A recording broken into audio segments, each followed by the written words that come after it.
चलो बच्चों ये क्वेश्चन देखते हैं। इसमें जो है क्वेश्चन में हमें बोला जा रहा है कि late x1 x2 x3 x4 जो है वो अपने पास में दी हुई है, वो गिवन है, एक जीपी की टर्म्स है, एक जीपी की 4 टर्म्स है। और if 2, 7, 9 and 5 are subtracted respectively from x1 x2 x3 x4 then the resulting numbers are in arithmetic progression.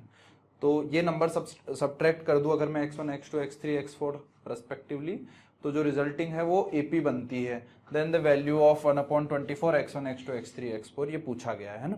तो देखो सोचने वाली बात क्या है कि भाई हम ऐसे वेरिएबल्स तो मान के चलेंगे नहीं, हम क्या कर दें, x1 को मान लेते हैं a, फिर ar, फिर ar स्क्वायर, फिर ar क्यूब, है ना। तो बेसिकली हमारे पास में हम अगर a minus 2, ar -7,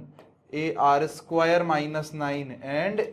ar cube -5, ये क्या बन रही है, बेसिकली एक एपी बन रही है ना, ये एक एपी बन रही है। सब्ट्रैक्ट भी कर दिया, ये ar स्क्वायर ar क्यूब, ये तो जीपी की टर्म्स हो गई और इनमें से ये नंबर सब्ट्रैक्ट कर दिए तो ये एपी बन गई, ऐसा क्वेश्चन में बोल रहा है। तो हमने यहां से क्या सोचा, यहां से सोचा कि भाई अब या तो दो चीजें कर सकते हैं हम कि twice of this is equal to this plus this, और twice of this is equal to this plus this, ऐसा करके ए और आर की वैल्यूज फाइंड करने की कोशिश करते हैं ना। तो हमने क्या किया कि भाई इन दोनों का डिफरेंस, ये दोनों का डिफरेंस कितना आ जाएगा, ए इंटू आर -1 और इधर आ जाएगा दिस माइनस दिस, तो -5, ये किसके इक्वल आएगा, इन दोनों का डिफरेंस। यहां से क्या कॉमन आ जाएगा, ए आर कॉमन आ जाएगा, तो आर -1 -9 + 7 तो -2 इज इक्वल टू, इन दोनों का डिफरेंस कितना आ जाएगा भाई,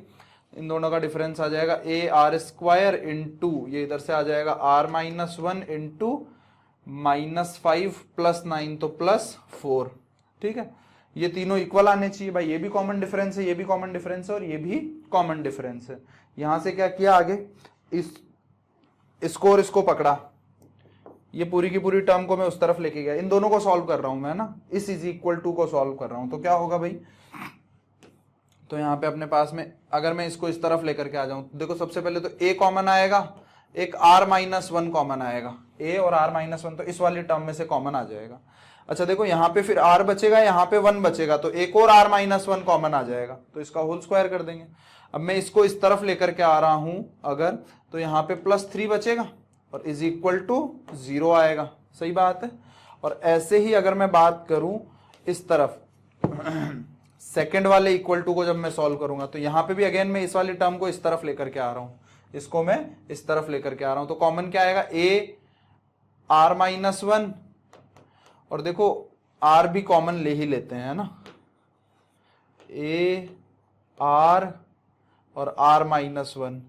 अब देखो यहाँ पे a r-1 करने के बाद यहाँ r बचेगा, यहाँ पे 1 बचेगा, तो r-1 का तो आ गया होल स्क्वायर, और इधर 4 इधर 2 तो इधर आ जाएगा 6 इज इक्वल टू 0। तो यहां से हम क्या बोल सकते हैं, a इंटू r-1 का होल स्क्वायर, देखो ध्यान से यहाँ पे a इंटू r-1 का होल स्क्वायर जो है वो -3 आ गया। इसको यहाँ पे पुट कर देता हूं अगर मैं, तो a इंटू r-1 का होल स्क्वायर, तो ये -3r + 6 इज इक्वल टू 0। तो यहाँ से r की वैल्यू जो है वो हमारे पास में 2 आ गई।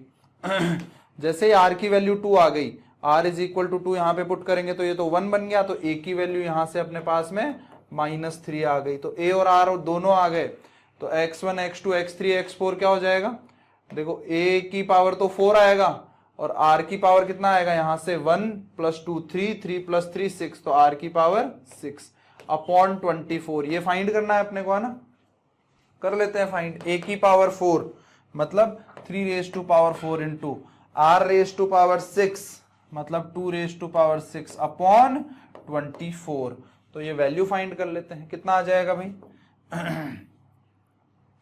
3 इंटू 2, ये 4 इंटू, ये इधर से कितना आ जाएगा 6⁴ अपॉन नीचे कितना आ जाएगा 24, ये 6 आएगा मतलब 6 का क्यूब, तो 6 का क्यूब जो है 216 हमारा करेक्ट आंसर हो जाएगा, ठीक है।